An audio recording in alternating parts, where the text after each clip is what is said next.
يا مساء الفل. تعالوا بينا النهاردة هنعمل بقلاوة خطيرة بلفة جلاش من غير ولا نورق ولا تدهني ورقة ولا شغلانة. في 5 دقايق بس هتكوني عاملة أحلى صينية بقلاوة خطيرة. ويلا نقول بسم الله. 1.5 كوب سكر، عليهم 1 كوب مية دافية، هقلبهم كويس وبعدين هرفعهم على النار. بعد ما يغلي معايا هعصر عصير نص ليمونة واسيبهم حوالي 7 دقايق واطفي عليها واحط رشة فانيليا. حلو قوي، هسيبه يبرد خالص. ويلا بينا بقى لفة الجلاش بتاعتي. هجيب لفة الجلاش بتاعتي واعدها تطلع معايا 20 ورقة. هاخد كل 5 ورقات واحطهم على بعض زي ما هنشوف مع بعض كده بالظبط. طريقة سهلة جدا. شايفين دول 5 ورقات؟ هلفهم كده او هطبقهم كده واحطهم في صينية ولا مدهونة ولا اي حاجة. هاخد 5 ورقات تاني واطبقهم بالشكل ده، ممكن نصين، وبعدين كده احطهم على بعض زي ما احنا شايفين كده. شايفين الجمال؟ مفيش اسهل ولا احلى من كده. طريقة سهلة جدا ومضمونة جدا. تمام، كل 5 ورقات هعملهم بالشكل ده زي ما احنا شايفين. خلصتهم، طلعوا معايا 4 رولات كده.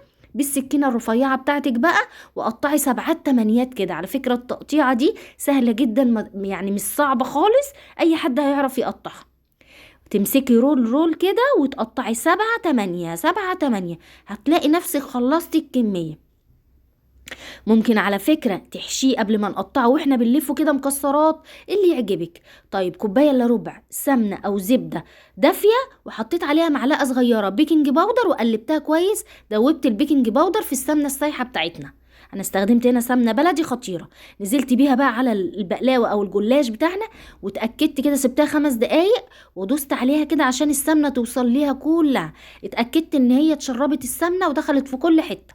دخلتها فرن سخن، اول ما تحمر من تحت شغلي عليها تحمر من فوق. بصوا بقى الجمال، بقلاوة خطيرة، بصوا تجنن. هحط بقى العسل بتاعي بعد ما برد والجلاش سخن على طول. شايفين؟ هشربها كده العسل بتاعي على كل حتة فيها. بصوا شكلها يجنن ازاي، خطيرة. تعالى اقول لكم بقى على تركاية حلوة جدا جدا علشان البقلاوة بتاعتك تفضل طرية ومقرمشة، يعني ما تبقاش ناشفة. غطيها وهي سخنة بعد ما تحطي العسل. غطيها حوالي نص ساعة كده، وبعد كده بقى كلي احلى بقلاوة ممكن تعملوها. خطيرة، عايزة اقول لكم قلبت البيت كله من جمالها واتنسفت. هتعشقوها. احفظوا الوصفة عندكم رمضان علشان تعملوها. كل سنة وانتم طيبين، بجد خطيرة. بصوا من جوه اكنك مروقة يعني دهنة ومورقة، ورقة وطالعة تجنن. بصوا جمالها، ما هذا الجمال، ما هذا الجمال. ومجربوها يلا وابعتولي الصور بتاعت تطبيقاتكم الجميلة الخطيرة.